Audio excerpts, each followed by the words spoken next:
While the media is largely focusing on Obama dismissing Chuck Hagel this week, the New York Times recently reported that something far more significant in a long-term sense is also happening, and that's Obama's policy change, apparently, in Afghanistan.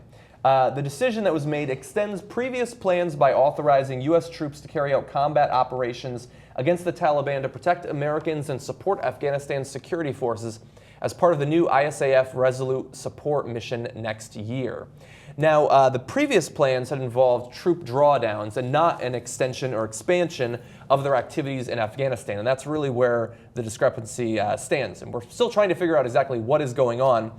But Obama announced back in May that U.S. troop levels would be cut to 9,800 by the end of the year, by half that again in 2015, and to a normal embassy presence with a security assistance office in Kabul by the end of 2016.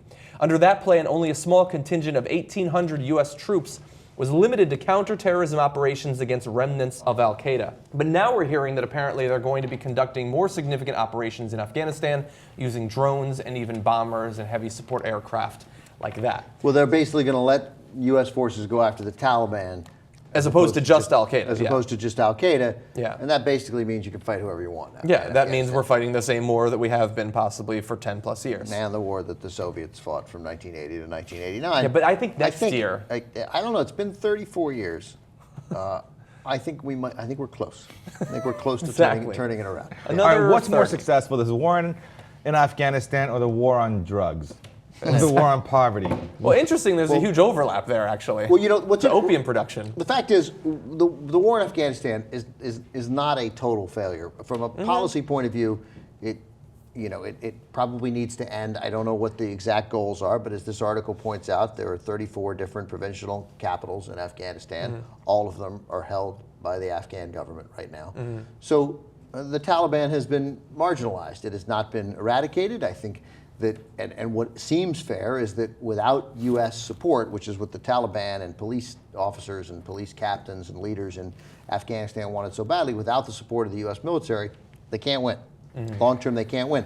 So the question is, does that, is there does that in 5 years, will they be able to sort of hold this off, or are we going to have 10,000 guys there?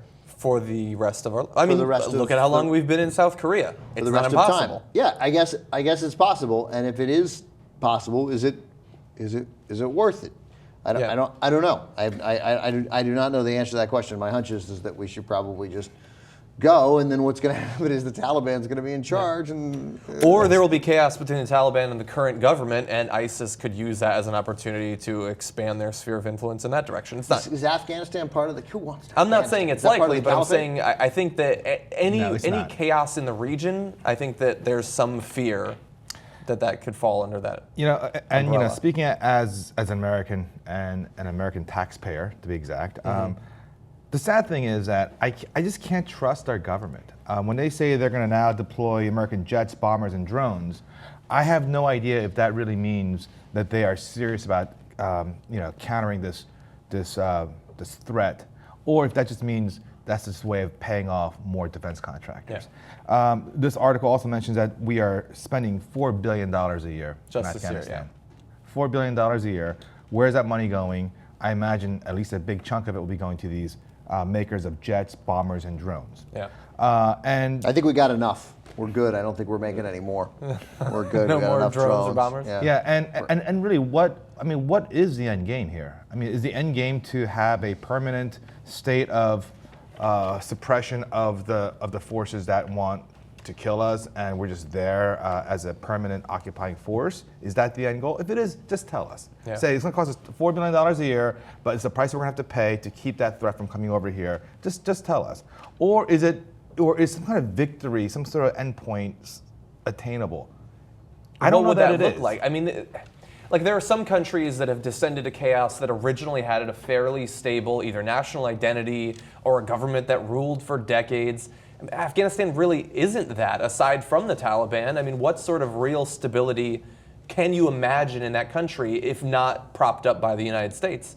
I don't want us to spend $4 billion there, and I don't know how much it matters that there is stability there. I don't think that we necessarily should have gotten involved in the first place. I understand that there was obviously There was a seemingly important reason in the wake of 9/11, but I feel like even that was an unnecessary consequence of our other foreign policy mistakes. Right. So we're spending $4 billion a year right now, before we decide to put in the American jets, bombers, and drones. Yeah. Despite spending $4 billion a year right now, this year, 4,600 Afghan forces were killed, and that's 6.5% more than last year. So things are getting worse. It's incredibly frustrating to see this.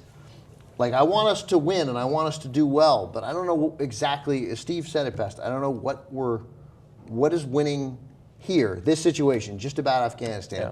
What's it look like, and how long is it going to take? Yeah, they seem to think and that. Also, what does losing look like? Like, is that so terrible? You know, I think losing would be allowing a situation that allows more 9/11s to happen, launched from bases protected in Afghanistan. I think that's what they would argue losing looks like. God knows what winning looks like. Oh, that's a loss. But one additional piece to throw into the confusion over exactly what Obama is planning over the course of the next year. In his remarks earlier today, he did say, our forces have drawn down, our combat mission there, speaking about Afghanistan, ends next month, and will partner with Afghans to preserve the gains we have made.